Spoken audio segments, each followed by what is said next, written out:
नमस्कार, मैं senior police inspector Vanita किशोर Joshi crime petrol Dastak के आज के केस में आप सबका स्वागत करती हूँ। मेरे और एक केस को कहानी का रूप देने के लिए मैंने आज ये कलम उठाई है। आप लोगों ने कहावत तो सुनी होगी, क्राइम नेवर पेज। अपराध कभी नहीं छुपता, कभी भुगतान नहीं करता।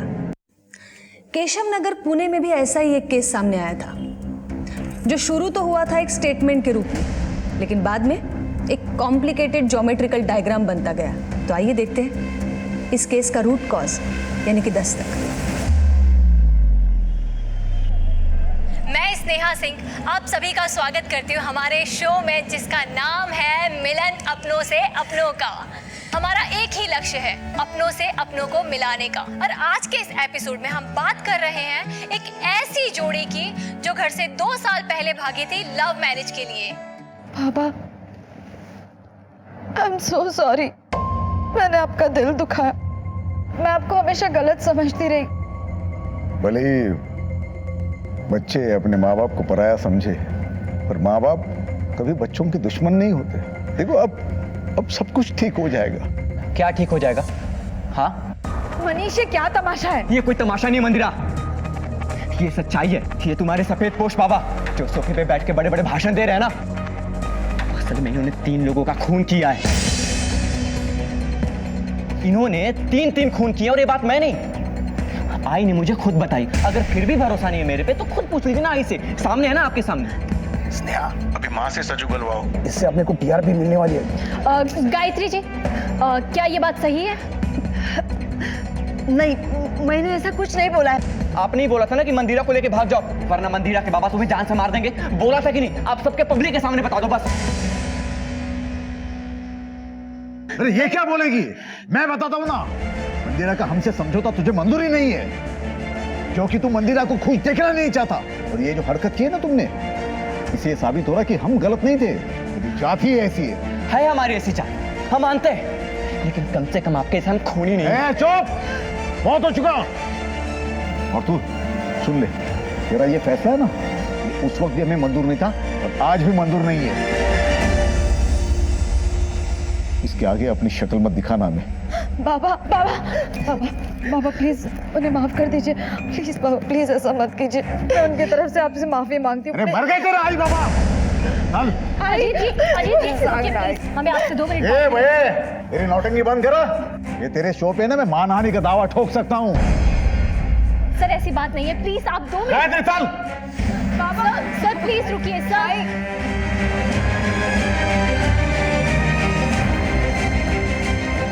मनीष, मनीष।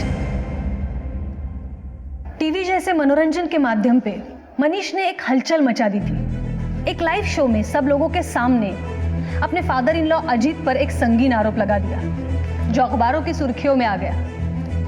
मामला बड़ा था, इसलिए पुलिस टीम ने भी जांच करने के आदेश पर तुरंत अमल करना शुरू कर दिया।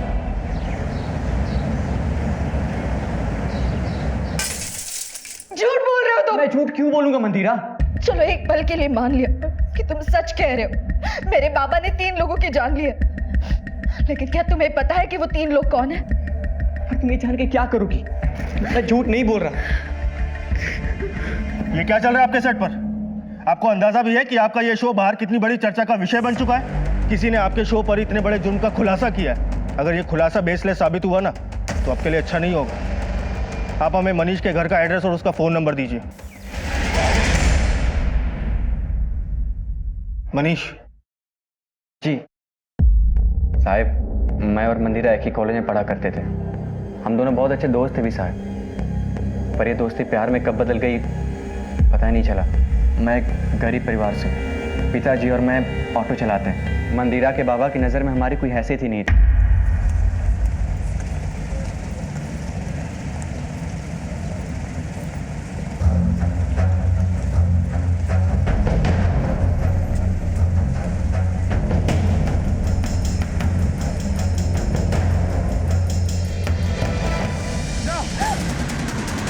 उस दिन के बाद मंदिरा के बाबा ने मंदिरा को घर में कैद कर दिया, फिर उसका कॉलेज भी जाना बंद करा दिया। फिर एक दिन आई, क्या बोल रही हो? अगर मुझे मंदिरा को लेके भागना होता तो कब का भाग जाता। हमें बाबा का दिल जीतना है. देख बेटा, ये दिन कभी नहीं आने वाला.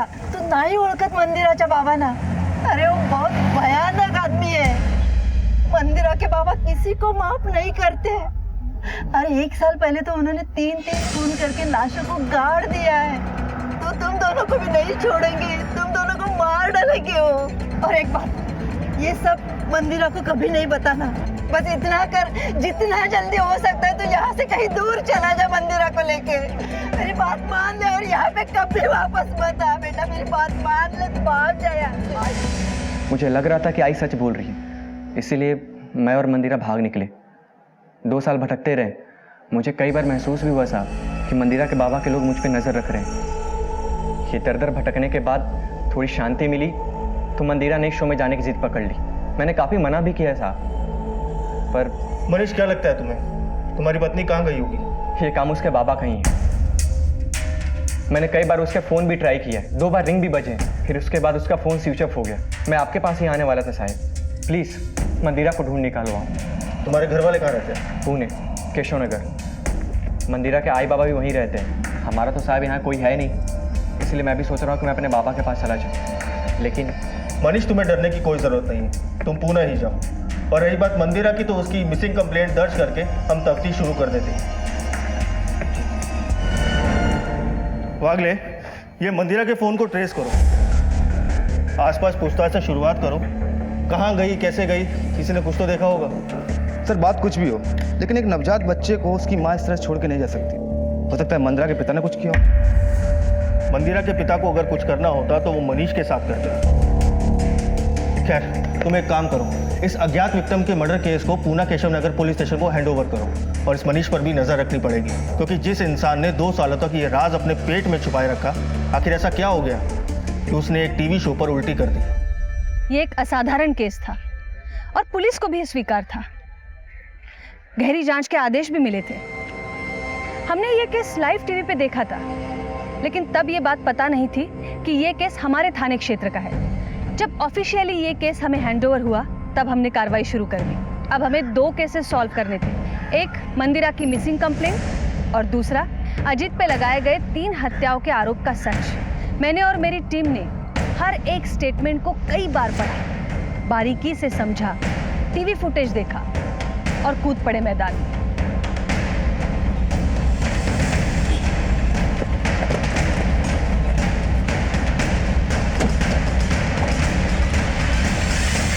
सुलह करने गए थे अपने बच्ची से. सारे गिले शिकवे मिटा के उन्हें अपनाना चाहते थे, सिर्फ हमारे नवासे का मुंह देखने के लिए. हमें क्या पता हम पर कीचड़ उछलने की साजिश हो रही है. बच्चे अपने माँ बाप को पराया समझे, पर माँ बाप कभी बच्चों के दुश्मन नहीं होते. अब सब कुछ ठीक हो जाएगा. हम दोनों की जान लेकर. मतलब आप कहना क्या चाहते हो? कि अगर हम इनके हाथ लग जाते ना, तो हमें ये जान से मार देते. इन्होंने 3 खून किए और ये बात मैं नहीं, आई ने मुझे खुद बताई.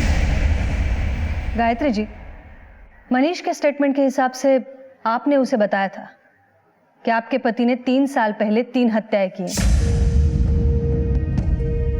मंदिरा के साथ भागने को भी आप ही ने कहा था, तो फिर ये इल्जाम कैसे हुआ? ये तो सिर्फ उसने आपकी बात दोहराई है. मैंने भागने के लिए जरूर कहा था, क्योंकि मैं चाहती थी कि दोनों प्यार करने वाले मिल जाएं. लेकिन अपने पति के बारे में इतनी घिनौनी बात मैं कभी नहीं कह सकती. आपकी बेटी मंदिरा मुंबई से गायब है. क्या? यहाँ पर आई थी. वो यहाँ तो नहीं आई, वो गई कहाँ? इंक्वायरी चल रही है. 5 सितंबर को स्टूडियो से बाहर निकलने के बाद आप कहाँ थे? मैं सीधा पुणे चला आया, गायत्री को घर छोड़ा और मैं वर्कशॉप चला गया. मैडम, ये मनीष झूठ बोल रहा है. उसे पकड़िए, 2 डंडे मारिए, सब सच उगलेगा. वो उसी ने कुछ किया मेरी बेटी को, और अब मुझे फंसाने की कोशिश कर रहा है. तो आपने मनीष को कभी नहीं धमकाया? मैंने धमकाया था ना, क्योंकि मैं इनके रिश्ते के खिलाफ था. एक बाप होने के नाते मैं अपनी बेटी की बेहतर जिंदगी के लिए कर रहा था, लेकिन उसे कूड़े में खेलने का शौक है, तो मैं क्या कर सकता हूँ. और ये बात कितनी सच है कि आपके लोग मनीष के पीछे पड़े हैं और उसे परेशान कर रहे हैं? जी नहीं, मेरा कोई आदमी मनीष के पीछे नहीं है. और मनीष को सारी बातें पता थी, सच पता था, तो 2 साल तक चुप क्यों रहा? वो पुलिस के पास क्यों नहीं गया उसी वक्त? मैडम, मैडम यहाँ देखिए, कुछ खोदा गया है।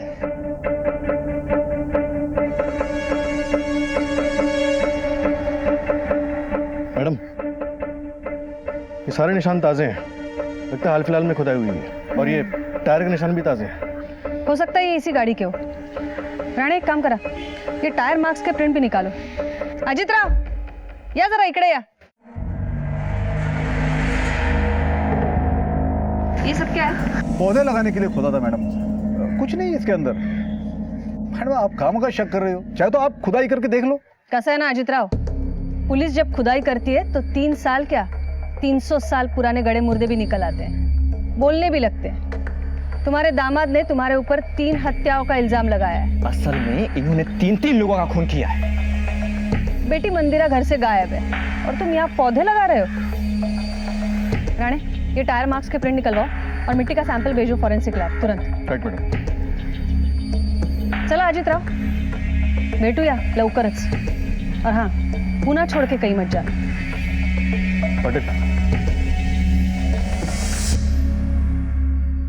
मीरा रोड पुलिस ने मंदिरा की खोज तेज कर दी और लिंक से लिंक ढूंढते हुए उन्हें ये इन्फॉर्मेशन मिली थी कि मंदिरा पुणे के लिए निकली थी। साहब क्या बताओ आपको, ये अजित राव है ना, दोगुला किस्म का इंसान है। सारे दुनिया भर के प्यार करने वालों का मसीहा बनता था, शादियां रचवाता था उनकी, लेकिन जब उसी के बेटी की पारी आई ना, उसने अपना असली रूप दिखा दिया। कहाँ ले गया तेरा बेटा मेरी बेटी को? मैं नहीं जानता। अगर मेरी बेटी नहीं मिली तो तेरे बेटे के साथ तुझे भी जिंदा जमीन में गाड़ दूंगा मैं। साहब मुझे एक बात बताइए, मेरा बेटा मंदिरा को क्यों नुकसान पहुंचाएगा? साहब वो तो उसे जान से ज्यादा प्यार करता है। ये सब ना उस अजित राव का किया कराया है। ये अजीत राव का कोई नजदीकी, कोई खास, कोई राइट हैंड जानते हो किसी को? हाँ साहब, एक आदमी है, गोविंद नाम है उसका, उसी के वर्कशॉप का मैनेजर है। साहब सुनने में आया है वो अजित राव का सबसे वफादार और राजदार इंसान है। बाबा, सब मेरा बेटा मनीष। तुम कब आए? जी आज ही। क्यों? वो अकेला वहाँ बच्चे संभालने थोड़ा मुश्किल हो रहा था, तो इसलिए यहाँ चला आया। देखो ना बाबा,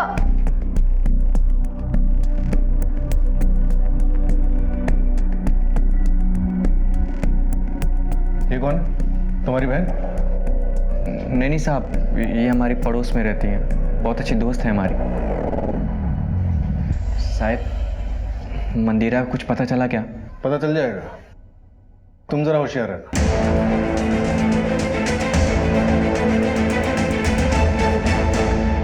मीरा रोड पुलिस ने बड़ी मेहनत के बाद हमें एक लीड दी थी कि मंदिरा मीरा रोड से पुणे आई थी, लेकिन तब तक हमारे पास ऐसी कोई लीड नहीं थी। इसलिए हमने एक सिपाही मंदिरा को ढूंढने के लिए लगा दिया।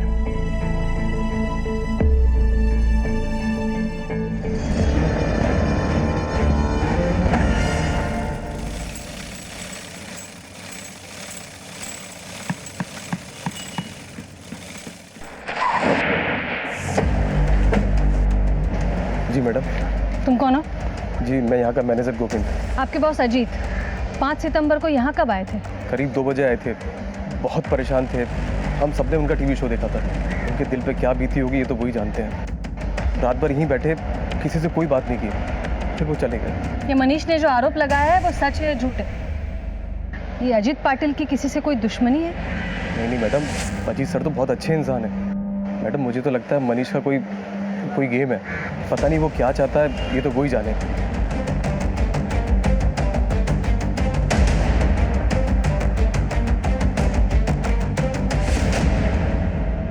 मैडम घर से खाना आ गया। ठेवा टेबल पर। मैडम जितने भी लोगों से पूछताछ की, किसी ने भी अजीत की किसी दुश्मनी का कोई जिक्र नहीं किया। 5 सितंबर को अजीत की फोन लोकेशन उसकी वर्कशॉप की थी और उसके मैनेजर गोविंद की फोन लोकेशन भी उसकी वर्कशॉप की थी। ये मिसिंग कंप्लेंट्स में क्या मिला है? मैडम 3 साल पहले की सारी मिसिंग कंप्लेंट्स छान मारी, अजीत का किसी के साथ कोई लिंक नहीं मिला। तो अजीत के कॉल रिकॉर्ड्स में क्या मिला? मैडम आपने आकाश को बुलाया था, वो आ गया। लेकर आओ उसे। ठीक है। मैडम शो से वापस आने के बाद अजीत को 1-2 कॉल्स आए थे, उसके क्लाइंट को भी उसने फोन कॉल्स किए थे। हाँ रात 8 बजे उसे धनौरी के एक पीसीओ से कॉल आया था। धनौरी? लेकिन ये तो शहर से बहुत बाहरी इलाका है।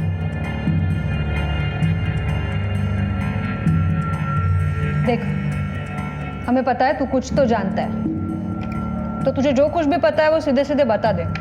बोल। मैडम, दरअसल गोविंद ने आपसे एक बात छुपाई थी।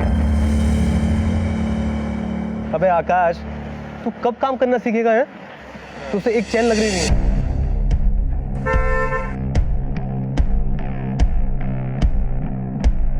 गोविंद उस दिन साहिब की गाड़ी लेकर कहीं गया था और फिर रात तक वापस नहीं आया था।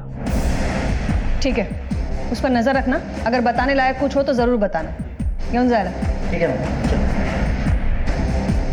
राणे, मुझे लगता है ये सब कुछ किया धरा जरूर गोविंद का है। पीसीओ से भी जरूर उसी ने कॉल किया होगा। एक काम करते हैं, धानुरी चल के पता करते हैं।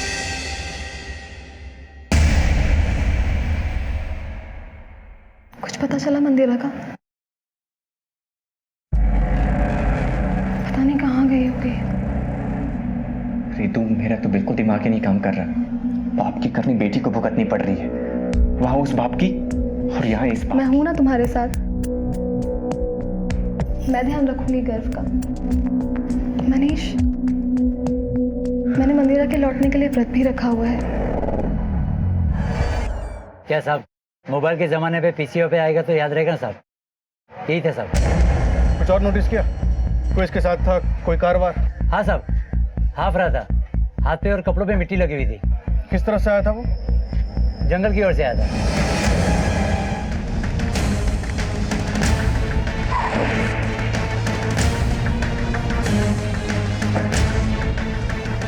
ये सारा एरिया छान मारो। जी मैडम।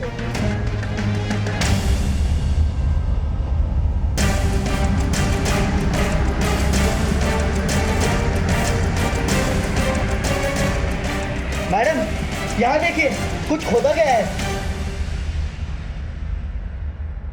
मैडम, ये देखिए टायर के निशान। मैडम, ये देखिए। पाटिल, खोदो इसे।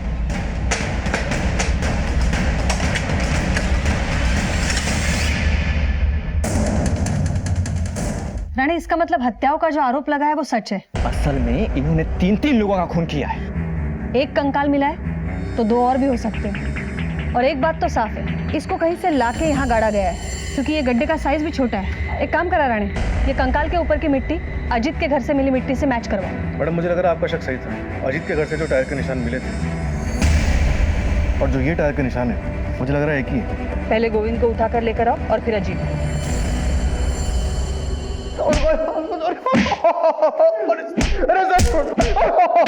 पटेल, थामा। चलो उठ। साहब, मैं सच कह रहा हूँ साहब, मैंने कुछ नहीं किया। धनोरी के पीछे वालों ने तुझे पहचान लिया है। अजीत के घर से मिले टायर के निशान और तेरी गाड़ी के टायर के निशान मैच हो गए हैं। अब अपना मुंह खोल दे, ये तो बहुत लंबा जाएगा। तो गोविंद, साहब मैं सच कह रहा हूँ, मुझे कुछ नहीं मालूम। रानी, इसको अजीत के लिए त्याग करने का इतना शौक चढ़ा है तो अच्छा है ना, हमारे पास भी काफी सबूत है। बाकी के 2 खून भी इसके नाम पर डाल दो, केस क्लोज कर। ठीक है ना मैडम? मर्डर चाहे 1 हो या 3 हो, होगी तो उसे फांसी। मैडम, एक मिनट मैडम, मैंने सिर्फ एक खून किया है, वो भी अजीत सर के कहने पर। बाकी 2 किसने के मुझे नहीं पता, सच्ची कह रहा हूँ। मैंने तो खुद टीवी पर देखा था उस खून के बारे में। किसको मारा था तूने? यहाँ पर मैनेजर बनना है ना तुम्हें? हाँ मालिक। ओ, विकास को रास्ते से हटा दो। हटा दो मतलब? मार दो उसको। क्या बदबू? कोई सवाल नहीं। सोच। और तूने उसकी जगह ले ली, क्यों मारा विकास को? अजीत सर ने कहा था कि मुझसे कभी सवाल मत पूछना, इसलिए मैंने कभी सवाल नहीं किया उनसे। तो तुझे बाकी 2 हत्याओं के बारे में पता नहीं है। चल मान लेते हैं, मंदिरा के बारे में क्या जानता है? ये मंदिरा को गायब करने में भी अजीत का हाथ है? मुझे कुछ नहीं मालूम उसके बारे में। केस बहुत बड़ा बन गया था। एक तरफ 3 हत्याओं की गुत्थी, असल में इन्होंने 3 लोगों का खून किया है, और दूसरी तरफ मंदिरा की तलाश। हम भी पूरी शिद्दत के साथ केस की तह तक पहुंचने में लग गए।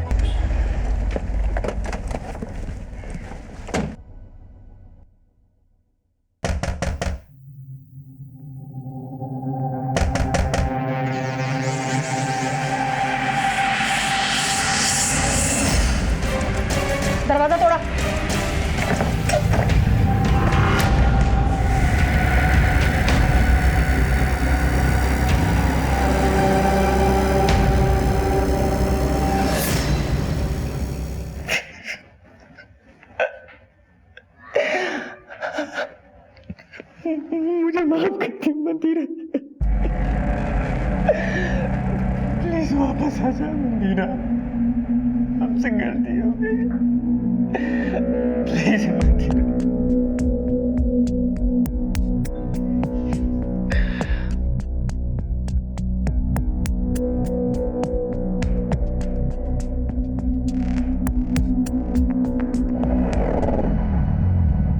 अब बताइए हुआ क्या था?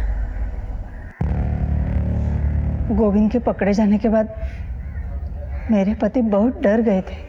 कोई भरोसा रखने लायक नहीं रहा है, एक एक को देख लूंगा मैं। उठे निकाला। सारी मुसीबत खड़ी करके पूछ रहे हो कहाँ जा रहे हो? क्या जरूरत थी तुम्हें मुंह खोलने की मनीष के सामने? अब पुलिस मेरे पीछे लग जाएगी। कहीं मनीष की बात सच तो नहीं है ना? काश मेरी बेटी मेरे साथ होती, कहीं वो मंदिरा के साथ कुछ गलत ना करे। वो बहुत सन के आदमी है। देखिए, हमें पता चल गया है अजीत ने विकास को मरवाया। अब आप ये भी बता दीजिए वो बाकी के 2 लोग कौन हैं? किसके साथ दुश्मनी है अजीत की? दुश्मनी नहीं, दोस्ती थी। प्रभा और मंदिरा के बीच बहुत अच्छी दोस्ती थी। प्रभा का हमारे घर में अक्सर आना जाना रहता था। बाबा ये मेरी बेस्ट फ्रेंड है प्रभा, और कल संडे है ना, तो मैंने सोचा कि ये हमारे घर पे स्टे कर लेगी, इसलिए मैं उसको ले आई। अरे हाँ, क्यों नहीं? तो ये भी तो अपनी ही है, और ये यहाँ रहेगी तो तुम्हारा भी मन लगा रहेगा। रिलैक्स बेटा। बाबा मीला घर दाखव हो देखो, आजा तुझे घर दिखाते हैं, आजा। आई अरे आता तर त्यांची नजर प्रभावर होती, फिर उन्होंने प्रभा का ब्याह विकास से करवा दिया। मंदिरा, ए लवकर ये। काय झालं बाबा? आज मैंने इन दोनों की शादी करा दी है, देखो कितने खुश लग रहे हैं। और आज के बाद ये दोनों यहीं रहने वाले हैं।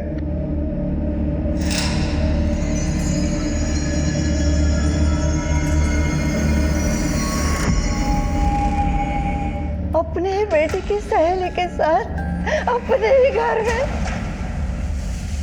शुरू में प्रभा और विकास दोनों को ही कुछ गलत नहीं लगा, लेकिन एक दिन ये मंगलसूत्र मुझे पहना दो। पहनाने का काम विकास का है। तेरे चोंचले सिर्फ मेरे साथ बेड में।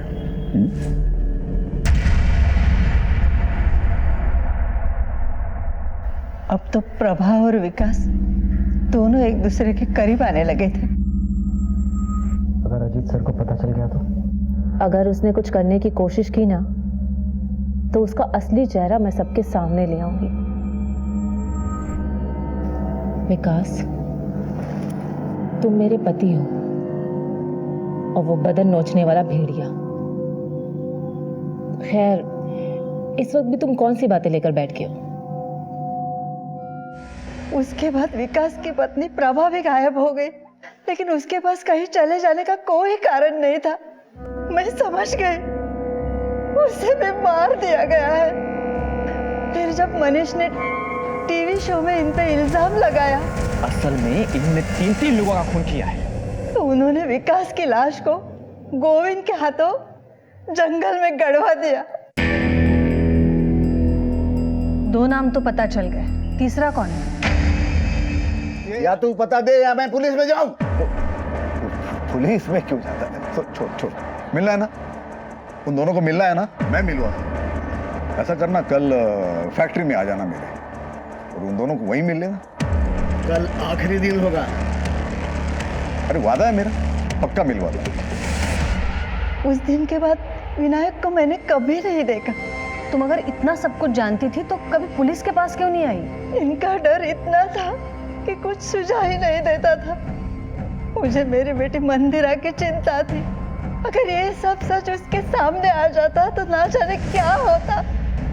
उसी दौरान मंदिरा को मनीष से प्यार हो गया, लेकिन मैं जानती थी अजित इन दोनों को नुकसान पहुंचा सकता है, और मैं मंदिरा को समझा नहीं सकती। इसलिए मैंने मनीष को समझाया, जिसकी वजह से ये सब बवाल हो गया। लेकिन किसी ने भी विनायक या फिर उसकी बेटी प्रभा और विकास, इनकी मिसिंग कंप्लेंट क्यों नहीं की? विनायक का तो आगे पीछे कोई नहीं था, और प्रभा की कंप्लेंट करने से पहले ही विनायक गायब हो गया था। बच्चा को उसकी पत्नी जया जो ये सब परेशानियां सह नहीं पाई और उसकी दिमागी हालत थोड़ी खराब हो गई। ये जया कहाँ रहती है? बोधी बस्ती में कहीं तो रहती है। देखो, कानून को अंधेरे में रखने के लिए और अपराध को छुपाने के जुर्म में तुम्हें हमारे साथ चलना होगा। घेऊन ये ना बाहर। राणे, अजीत के मोबाइल को ट्रैकिंग पे डालो, उसके सारे बैंक अकाउंट्स को मॉनिटर करो, उसके नाम का लुकआउट नोटिस जारी करो हर थाने में। वो निकलने की तैयारी में होगा, इसलिए हर एंट्री और एग्जिट पे अलर्ट करो। उसके फोटो फ्लैश करो सब जगह। Okay madam. और ये प्रभा और विनायक दोनों के 3 साल पहले के फोन रिकॉर्ड्स निकालो। हो सकता है उनके लास्ट लोकेशन से कुछ हेल्प मिले। Right madam. राणे, ये मनीष के कॉल रिकॉर्ड्स निकलवाओ।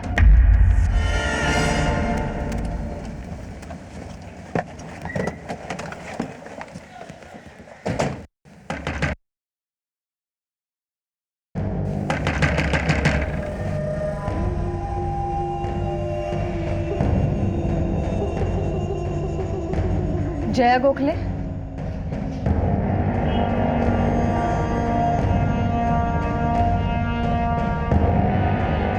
आपके पति और बेटी के बारे में पूछताछ करनी है। प्रभा तो चली गई अपने पति के साथ शादी करके। मेरे पति उसकी शादी के खिलाफ थे। और आपके पति विनायक गोखले, बताइए। प्रभा के भाग जाने के बाद वो मुझे छोड़ के किसी दूसरी औरत के पास चले गए। ये आपको किसने बताया? अजीत भाई साहब ने। मुझे उनसे मिलना है। आप अपने पति से आखिरी बार कब मिली थी? 3 साल पहले अजीत भाई साहब के वर्कशॉप में उनसे मिलने गए थे। उसके बाद यहाँ कभी नहीं आया। आपको वो मिले क्या? तहकीकात शुरू है, अगर कुछ पता चलता है तो हम आपको जरूर बताएंगे। बताना। मुझे कुछ पता चला तो मैं भी बताऊंगी। चला राणे।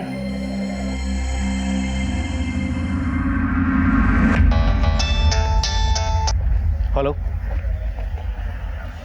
ओके मैडम, मनीष के कॉल रिकॉर्ड्स आ गए। ये ऋतुजा उर्फ ऋतु, इससे क्या चक्कर है तुम्हारा? चक्कर?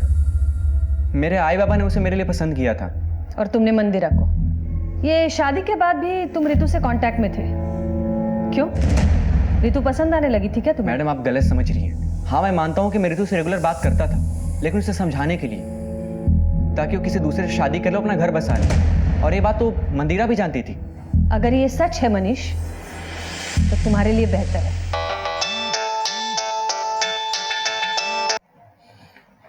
हेलो। ओके मैडम, विमन नगर के गेस्ट हाउस में अजीत ने अपना कार्ड यूज किया पेमेंट के लिए, लेकिन उसका फोन अभी भी स्विच ऑफ है। गेस्ट हाउस का नाम पता करो क्या है।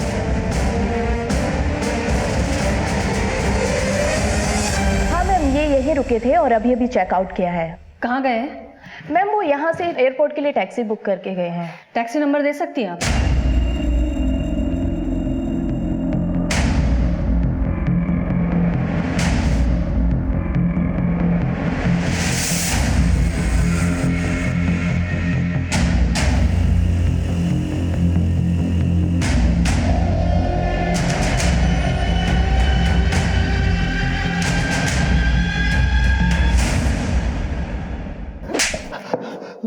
मैडम, मी का नाही केलं? एक कहावत तो सुनी होगी तूने, क्राइम नेवर पेज। हर जुर्म एक निशान छोड़ता है, जिसे ढूंढते ढूंढते पुलिस मुजरिम के गिरेबान तक पहुंचती है। तेरा पर्दाफाश। गोविंद के हाथों जिसका तूने कत्ल करवाया था वो विकास था। तेरे घर के प्रीमाइसेस से तूने जो कंकाल हटवाया वो हमारे हाथ लग गया। चल बोल, बाकी के 2 कंकाल कहाँ हैं? मैडम, ये गोविंद है ना, झूठ बोल रहा है। मेरे वर्कशॉप में उसको प्रमोशन चाहिए था मैनेजर का, तो इसलिए शायद उसने विकास को रास्ते से हटवाया होगा। वो अभी मुझे फंसा के मेरा पूरा वर्कशॉप हड़पना चाहता है वो। राणे, मैडम, मैं कसम खा के शपथ सांगतो मैडम, मैंने कुछ नहीं। झूठ बोलने का नाटक बंद कर अभी। तेरी पत्नी गायत्री ने भी बताया हमें कि तूने प्रभा और विनायक का भी कत्ल किया है। पता नहीं गायत्री झूठ क्यों बोल रही है मैडम। मैडम, प्रभा और विकास एक दूसरे से प्यार करते थे और मैंने उनकी शादी करवाई। तो शादी के बाद वो लोग दोनों कहाँ चले गए मुझे सच्ची में कुछ पता नहीं है। तो तू निर्दोष है? बिल्कुल मैडम, मैडम ये मुझे फंसाने की कोई साजिश हो रही है। मैडम मेरी बेटी गायब होने का इल्जाम मुझे लगाया गया, उसके बाद ये विकास तो मर्डर, और मैडम प्रभा और उसके बाप विनायक से मेरा कोई लेना देना ही नहीं है। तो हमें देखकर भागा क्यों तू? मैं डर गया ना मैडम, वो मतलब आप लोग मुझे किसी केस में फंसा दोगी, इस डर से मैं भाग गया वहां से। अभी तक हमारे हाथ में विनायक और प्रभा की हत्या का कोई ठोस सबूत नहीं है। अगर कोई कुछ जानता है तो वो है अजीत, जो निर्दोष होने का ढोंग कर रहा है। राणे, एक बात तो तय है, ये प्रभा और विनायक दोनों गायब है, और गायत्री के पास भी कोई वजह नहीं है झूठ बोलने की। इसका मतलब है हमें अब दूसरा रास्ता अपनाना पड़ेगा। जया ने बताया कि विनायक आखिरी बार अजीत से मिलने उसकी वर्कशॉप गया था, उसकी कॉल लोकेशन भी वही बताया, और उसके फोन की IMEI नंबर को ट्रैक करके पता चला है कि उसका फोन अभी तक ऑन नहीं हुआ है। इसका मतलब है जो कुछ भी हुआ है अजीत के वर्कशॉप पर हुआ है।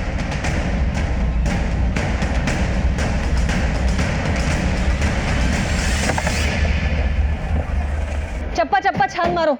देखो उधर।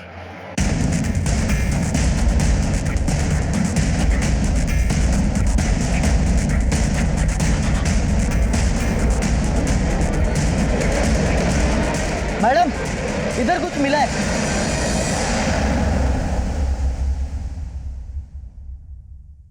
ये ड्रम में कोई सीमेंट इस तरह जमा करके क्यों रखेगा? कहीं गड़बड़ है।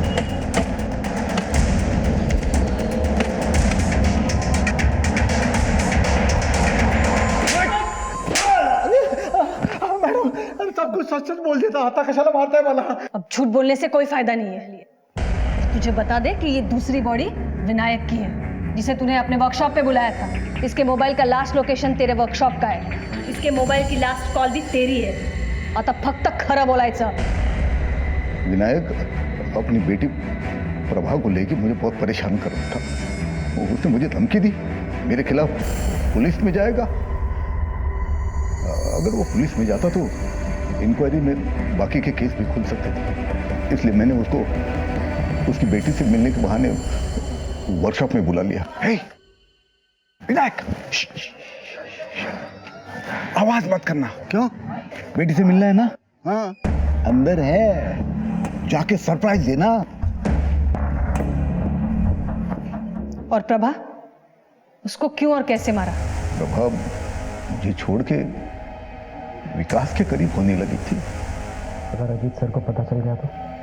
पता चल गया तो चल गया, मैं उससे डरती हूँ क्या?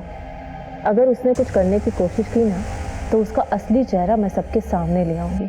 मुझे लोगों के सामने बेनकाब करने की बात की उसने। अब एक आखिरी सवाल का भी जवाब दे दो, मंदिरा के साथ क्या किया? मैडम मंदिरा के साथ मैंने कुछ नहीं किया, जरूर उस मनीष ने कुछ किया होगा। मैडम जब मैंने इतनी सारी बातें स्वीकार कर ली तो ये बात मैं झूठ नहीं कहूंगा, कुछ कायतरी करा। फिर कहाँ और किस हालत में होगी मंदिरा? 3 मिनट की बात तो कबूल कर ली, लेकिन मंदिरा की बात पड़ा हुआ है। चलो ठीक है, मान लेते हैं सच बोल रहा है, पर ये मंदिरा को गायब करने के पीछे किसका हाथ हो सकता है? कहीं ये मनीष तो नहीं?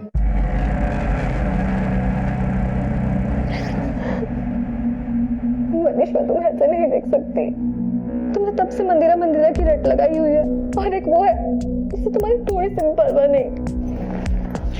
प्लीज रितु, मेरा दिमाग वैसे भी डिस्टर्ब है, कम से कम तुम तो ऐसी बातें मत करो। हाथ जोड़ता तुम्हारे सामने, मुझे अकेला छोड़ दो।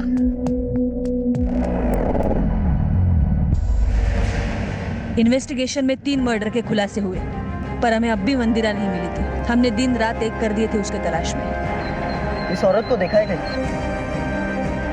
हाँ साहब, इसको मैं बोझ बस्ती में छोड़ा। मैडम, मंदिरा की खोज करते करते मुझे एक बात पता चली, उसे आखिरी बार बोध बस्ती में देखा गया था। मैडम बोध बस्ती में तो ये क्या कर रहे हैं? राणे, चप्पा चप्पा छान मारो घर का। देखो इधर। गप्पा बताया, झूठ बोला ना हमसे। 5 सितंबर को मंदिरा तुमसे मिलने नहीं आई थी, मंदिरा तुमसे मिलने आई थी।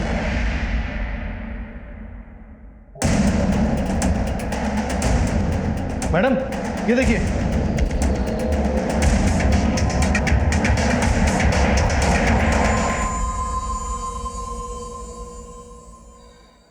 क्यों मारा एक निर्दोष को? क्योंकि उसके साथ ऐसा ही होना चाहिए था। आंटी प्रभा और विकास कहाँ हैं? वो तो 3 साल पहले अपने पति के साथ चली गई। और विनायक अंकल वो कहाँ चले गए? वो भी मुझे छोड़ के चले गए। लेकिन ये सब तुम मुझे क्यों पूछ रही हो? और ये सब आपको किसने बताया? तेरे बाबा ने। मंदिरा क्या बात है? बोलो तो। मंदिरा? आंटी हाँ मनीष ने बाबा पर ना हाँ 3 हत्या के इल्जाम लगाए और ये 3 लोग हैं जिनके बारे में बाबा ने बताया कि वो हमें छोड़कर चले गए हैं। मुझे लग रहा है कि कहीं मनीष की बात सच तो नहीं है। पापा ने कहीं 3 लोगों को मार तो नहीं दिया? मैंने उसे बंदी बना के रखा था, वो भाग न जाए इसलिए मुझे लगा उसे ढूंढते उसका बाप वहां आ जाएगा तो मैं उससे अपना बदला ले लूंगी। लेकिन ये मंदिरा बहुत ही कमजोर निकली, जल्दी मर गई। उसका बाप वहां आता तो मैं उसे भी मार देती उसे भी। कानून अजित को उसके गुनाहों की सजा देगा, लेकिन तुमने एक निर्दोष को मारा है, इसकी सजा तुम्हें भी जरूर मिलेगी। प्रभा की लाश भी हमने अजीत के बताए हुए जगह से बरामद कर ली। आपने कई बार कई अनोखे किस्से देखे या सुने होंगे। हत्या के बाद लाश को घर में दफना दिया, दीवार में चुनवा दिया, जलाकर भस्म कर दिया, वगैरह वगैरह। लेकिन ये राज वही मुजरिम खोलते हैं जो इस साजिश को रचने के लिए सोच समझ के प्लानिंग करते हैं। इस केस में गायत्री को भी कई बार दस्तक मिली, लेकिन डर की वजह से कह लो या फिर स्वार्थ की वजह से कह लो, आने वाली हर एक दस्तक उसने अनसुनी कर दी। मनीष की आवाज भी एक दस्तक थी जिसने पुलिस को जगाया।